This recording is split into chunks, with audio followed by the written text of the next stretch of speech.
Stop looking at the box. The box is a lie. You think you are looking at a delivery service.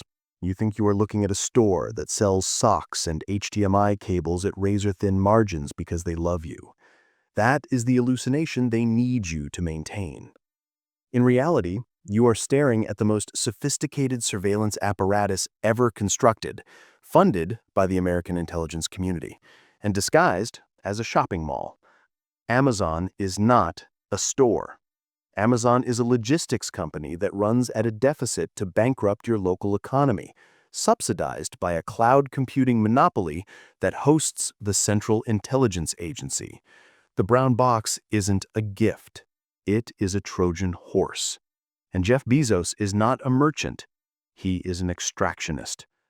Welcome to Digital Ruins, excavating the hidden history of technology to clarify your world today. To understand why your local hardware store is boarded up and why you feel a compulsive need to click Buy Now at 2 a.m., we have to go back to October 2013. The world was distracted. We were watching the government shutdown and the rollout of the iPhone 5S. But in a windowless room in Northern Virginia, a handshake was taking place that would fundamentally alter the physics of global commerce. The CIA had a problem. Their data was too heavy, too slow, and too siloed. They needed the cloud. IBM, the old guard of government contracting, assumed they had the contract in the bag. They were the safe bet. They were the establishment. But then, a bookseller walked into the room. The deal was known as C2S, Commercial Cloud Services. The value, $600 million. IBM protested. They sued. They screamed that Amazon was just a retail website. But the CIA saw something IBM missed. They saw the flywheel. In October 2013, when the courts ruled in Amazon's favor and the contract was signed, the message to the global market was deafening. If the people who drone strike terrorists and topple governments trust Jeff Bezos with their data, then Citibank, Netflix, and Pfizer could too. This was the alchemical transmutation. Before 2013, Amazon Web Services was a niche tool for startups. After the CIA contract, it became the backbone of the internet. This $600 million injection wasn't about the money. Bezos burns that kind of cash before breakfast. It was about legitimacy. It allowed Amazon to separate its business into two distinct organs. One organ, AWS, generates massive, high-margin profit from corporations and governments. The other organ, Amazon Retail, uses that profit to wage kinetic warfare against competitors, selling goods at a loss until the enemy bleeds out.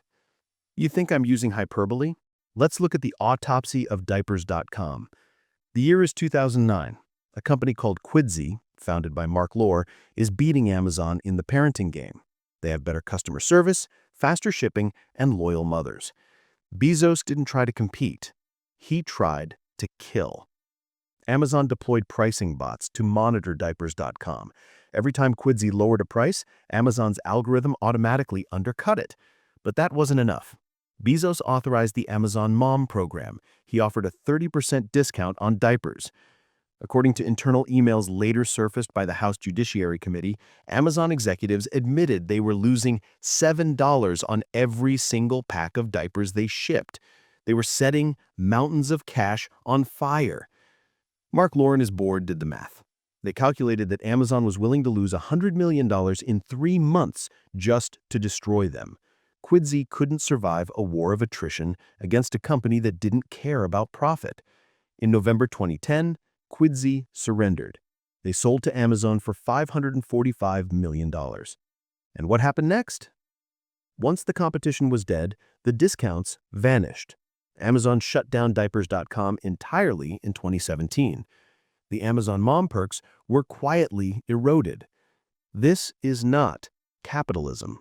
Capitalism requires competition. This is predatory pricing. It is a mechanism designed to remove the concept of choice from the human experience. History doesn't repeat, but it rhymes. And this particular rhyme sounds exactly like 1890. Jeff Bezos is not the new Steve Jobs. He is the new John Rockefeller. Rockefeller didn't just sell oil, he controlled the rails that the oil traveled on. He would force railroads to charge his competitors higher rates, then use those profits to lower his own prices until his rivals went bankrupt. He called it the good sweating. Amazon does the exact same thing. In 2017, a Yale law student named Lena Khan published a paper titled Amazon's Antitrust Paradox. She argued that our current laws are blind to Amazon because we only look at consumer prices. If prices are low, the government assumes everything is fine. But the cost isn't on the receipt.